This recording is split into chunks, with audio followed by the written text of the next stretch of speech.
구세주이신 그리스도가 이제 오십니다. 여러분 마음에 준비되셨나요?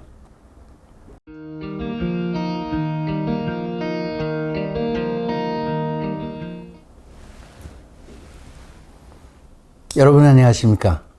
정치유 안드레아입니다. 신앙생활의 꿀팁, 오늘은 67번째 시간입니다. 구세주이신 그리스도가 이제 오십니다. 여러분 마음에 준비되셨나요? 그분이 세상에 오시는 이유가 무엇일까요? 우리는 매년 반복되는 이런 성탄절을 맞이하면서 과연 예수 그리스도가 왜 이 세상에 오셨는지, 우리가 그분을 믿고 따르면 우리 안에서 어떤 일이 일어나는지 좀 더 깊이 생각해 보는 그런 시간이 우리에게 필요하지 않을까. 예수님께서 이 세상에 왜 오셨는가? 우리가 누구나 다 잘 알고 있습니다. 이 세상을 구원하시기 위해서다. 우리 인간들을 구원하시기 위해서다. 그 인간을 구원한다는 것은 뭐 죽어서 영원한 어떤 행복으로 가는 거냐? 아니죠. 그것만이 아니고 이 땅 안에서 행복하게 사는 것, 이 땅 안에서 행복하게 살다가 영원한 행복으로 가는 것입니다. 예수님이 오신 이유가 바로 우리 인간들이 이 세상 안에서 정말 기쁘고 행복한 삶을 살 수 있도록 하나님의 말씀을 우리에게 전하시고 하나님 나라가 우리 안에 있다는 것을 선포하시고 그 하나님 나라에 우리가 살아갈 수 있도록 우리를 초대하셨다는 겁니다. 그러니까 어떻게 보면요, 우리는 예수 그리스도를 믿고 신앙하고 따라간다는 것은 지금 우리가 행복하게 살고 있다는 말입니다. 행복하게 살아야 됩니다. 근데 여러분 행복하신가요? 물론 지금 이 영상을 보고 계신 분들은 다 행복하시겠죠. 그죠? 아니, 맞잖아요. 우리가 예수님 믿는 거 행복하게 살려고 하는 건데, 그런데 여러분 조금만 우리 주변을 돌아다 보십시오. 우리가 조금만 옆으로 눈을 돌려보면 우리 주변에 정말 힘들고 어렵고 소외받고 불행하게 살아가는 사람들이 너무너무나 많이 있다는 겁니다. 또 우리만 행복하게 살면 될까? 때로는 어떤 약간의 미안함, 좀 죄책감, 우리만 또 너무 행복하게 사는 것에 대한 어떤 그런 미안한 감이 우리 안에 있을 수 있습니다. 그러나 어쨌든 우리가 예수 그리스도를 믿는 것은 행복하게 살려고 하는 것이기 때문에 행복하게 살려면 어떻게 좀 더 구체적으로 우리가 해야 되는가? 여러분, 제가 첫 번째로 여러분들에게 이런 말씀을 드리고 싶습니다. 행복하게 살고 싶죠? 여러분 자신을 위해서 사십시오. 우리는요, 이 세상 안에 살다 보면 얽혀있는 게 많아. 굉장히. 누구의 엄마요, 누구의 아버지요, 누구의 딸이요, 아들이요, 형, 동생이요, 직장에 나가면 선배요, 후배요, 상사요, 부하 직원이요, 할아버지요, 할머니요, 여러 가지 나와 관계가 돼서 얽혀있는 부분들이 굉장히 많이 있습니다. 그 중에 내가 그리스도인이라는 것도 거기 그 안에 포함되어 있는 거죠. 그런데 우리는요, 너무나 다른 사람을 의식하고 살아요. 다른 사람들이 나를 어떻게 생각하고 어떻게 볼까라고 생각하면서 어떤 기대하거나 혹은 다른 사람들이 생각하는 바라보는데 내가 맞춰주려고 굉장히 노력하면서 삽니다, 우리가. 그죠? 저는 여러분들이 좀 자유롭게 그러면서도 여러분 자신을 위해서 좀 살면 좋겠다는 거예요. 이제요, 우리가 물론 부모로서 자식을 키우고 자식에게 잘해주고 뭐 그래서 어느 정도 성장을 시켜야 되는 건 부모의 책임이에요. 그럼 부모의 책임이니까 해야죠. 책임이니까, 내가 낳은 자식이니까. 그죠? 그걸 하지 말라는 건 아니에요. 하세요. 뭐 한 가정의 주부로서, 아내로서, 남편으로서 해야 할 기본적인 거 있죠? 하세요. 그렇지만 여러분 자신의 삶이 있어야 될 거 아니에요?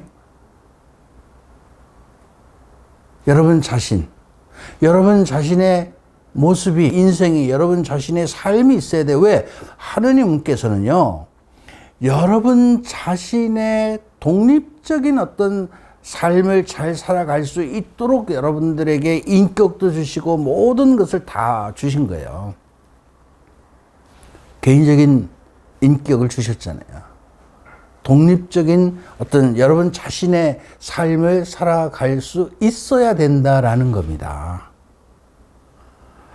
제 말을 좀 잘 한번 생각해 보시면 좋겠어요. 그래서 너무 이제 나이가 먹어서, 특히 이제 나이가 들어서 많은 분들이요, 갑자기 막 열심히 살다가 모든 것이 다 끊기고 나면 어떻게 되죠? 멘붕 상태가 와요. 나는 뭐지? 어떻게 살아야지? 뭐 해야지? 나는 누구지? 나 자신을 생각하고 나 자신을 위해서 살아본 일이 없기 때문에 그래요. 지금까지 사실은요. 그래서 우울증도 생기고요. 특히 뭐 우리가 이 코로나 팬데믹으로 인해서 많은 분들이 우울증 증세가 생겨났다는 거 아시죠? 왜? 아무것도 할 수 있는 게 없으니까. 그럴 때 여러분, 자기 자신의 인생을 살아간 사람들은요, 그 안에서도 뭔가 자기 자신이 어떤 그 삶을 통해서 즐기고 기쁨도 찾고 어떤 일을 합니다. 자기 자신이. 여러분 자신을 위해서 사시면 좋겠다. 그런데 그렇게 하려면 여러분 더 늦기 전에요, 여러분 하고 싶은 거 좀 하세요. 네? 하고 싶은 거 좀 하세요. 하고 싶은 게 이만큼 많아. 다 할 수는 없죠. 그 중에 정말 내가 꼭 하고 싶다고 생각하는 거 하세요. 그것이 뭐 신앙적인 어떤 것이든 다른 것이든 관계없습니다. 하고 싶은 거를 하면 좋겠다. 근데 하고 싶은 것을 과감하게 하다 보면 또 여러 가지가 생활이 흐트러질 수 있죠. 그런 건 다 참고하셔야 돼요. 다. 그러지 않는 범위에서 내가 하고 싶은 것을 통해서 나 스스로가 나에게 위로를 해주고 나 자신을 찾을 수 있는 그 어떤 것을 여러분들이 하시면 좋겠다는 거예요. 이렇게 말하면 내가 좀 욕먹을까? 우리 자매님들이 그렇게 살겠다고 이제 시작하면 우리 남편분들이 뭐라고 할까요? 할 수 있겠죠. 그런데요, 여러분, 남편들도요, 어떻게 보면 굉장히 불쌍한 사람들입니다. 오늘 이 영상을 보시는 자매님들께 제가 이런 이야기를 꼭 드리고 싶은 것이 있어요. 여러분, 이제 나이가 좀 드신 분들 쪽의 이야기입니다. 대한민국 남성들은요, 정말 이 사회 안에서 처자식을 먹여 살리려고 정말 고생하고 자기 시간도 없이 무지 고생하면서 살아왔어요. 그죠? 물론 뭐 예외인 사람도 있지만 대부분의 분은 그렇다는 거예요. 대부분의 분들은. 그리고 돈 벌어서 다 어떻게 해요? 다 집에 갖다 줘. 그죠? 그러니까 처자식 먹여 살리고 가정 꾸리는 데다가 막 모든 것을 다 쏟았어요. 그렇게 살다가 어느 날 은퇴를 했어요. 퇴직을 했어요. 굉장히 힘들어합니다. 물론 이제 좀 현명한 사람들은, 지혜로운 분들은 퇴직하기 전에, 은퇴하기 전에 내가 이후에 어떻게 살아야 될지를 설계하고 뭐 여러 가지 일을 시작하는, 새로운 일을 다시 시작하는 사람들도 있어요. 특히나 요즘에 우리가 100세 시대라고 말하잖아요. 아니, 요즘엔 120세 시대라고 말을 하더라고요.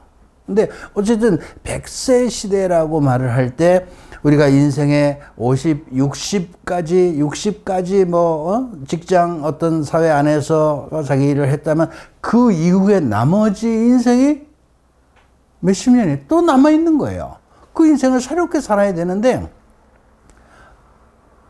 그냥 멘붕 상태에서 아무 그냥 그 준비 없이 그런 상황에 놓인 사람들 여러분 의외로 많이 있습니다.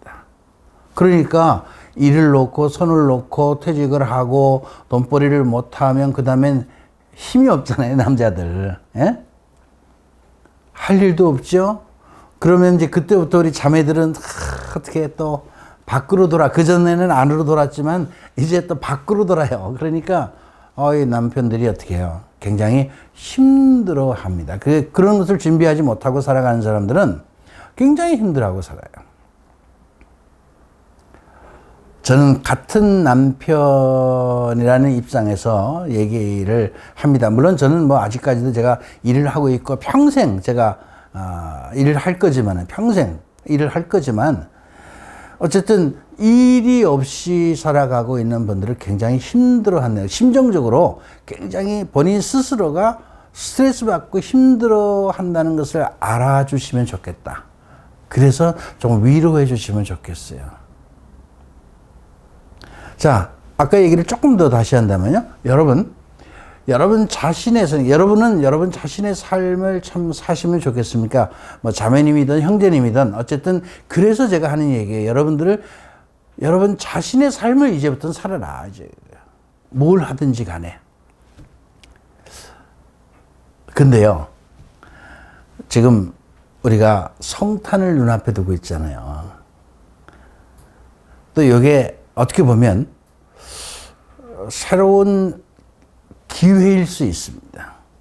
우리가 보통 우리가 과거서부터 우리나라만은 아니지만 크리스마스 때가 되면요 이렇게 선행들, 자선을 많이 베풀죠. 그죠? 그런 일을 많이 하잖아요.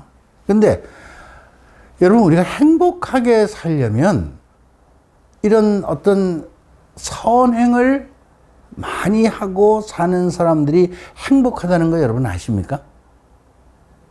잘 모르세요?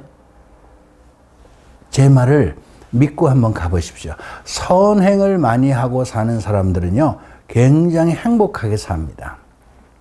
본인이 어떤 선행을 베풀어서 자신도 기쁘지만 또 상대가 그걸 통해서 고맙고 감사하다는 어떤 그런 표현을 하거나 그렇게 살아가는 모습을 보면요, 그걸 보고 더 기쁘고 행복해요.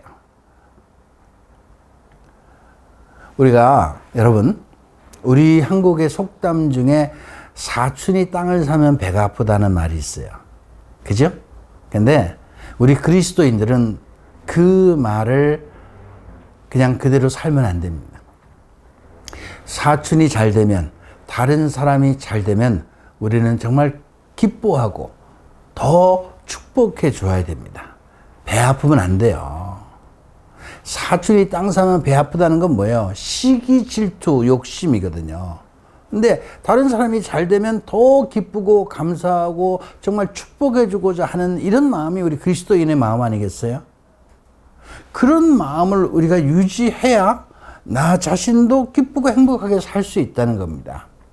그래서 제가 오늘 이제 성탄절을 맞이해서요, 준비하면서 아직까지 그런 일을 하지 않으셨다면 늦지 않았습니다. 선행하세요. 주변에 찾아보세요. 힘들고 어려운 분들 많이 있어요. 누구든지 여러분들에게 그런 여러분들의 손길이 필요한 분들이 많이 있습니다. 뭐 돈이 뭐 없으면 없는 대로 또 할 수 있는 것도 있을 거예요. 뭐 물질을 베풀어 주는 것도 좋지만 또 없으면 없는 대로 할 수 있는 것도 있고, 그건 여러분들이 찾아보면 얼마든지 할 수 있습니다. 자, 저는 오늘 우리가 신앙인들이 이 세상 속에서 어떻게 하면 좀 더 그리스도인답게 잘 살아갈 수 있을까? 어떻게 하면 우리가 믿고 신앙하는 그리스도의 말씀을 통해서 그분의 존재가 우리에게 오신, 그분이 우리에게 오신 이유가 우리가 기쁘고 행복하게 살라고 하는 거니까, 그분을 믿고 따라간다면 우리가 정말 기쁘고 행복하게 살아야 되거든요. 그렇게 살기 위해서는 여러분 자신의 삶을 살고 하고 싶은 일 좀 하고, 그리고 특별히 선행을 좀 많이 하고 살면 참 좋겠다. 그게 뭐예요? 관심과 배려를 많이 하라는 거지. 그게 사랑이에요, 여러분. 그게 사랑이에요. 그러니까 결국은 여러분, 우리가 사랑을 실천하면 우리는 행복해집니다. 사랑을 실천하면 우리는 행복해진다. 행복해지고 싶으세요? 사랑하세요. 오늘은 여기까지 하겠습니다. 감사합니다.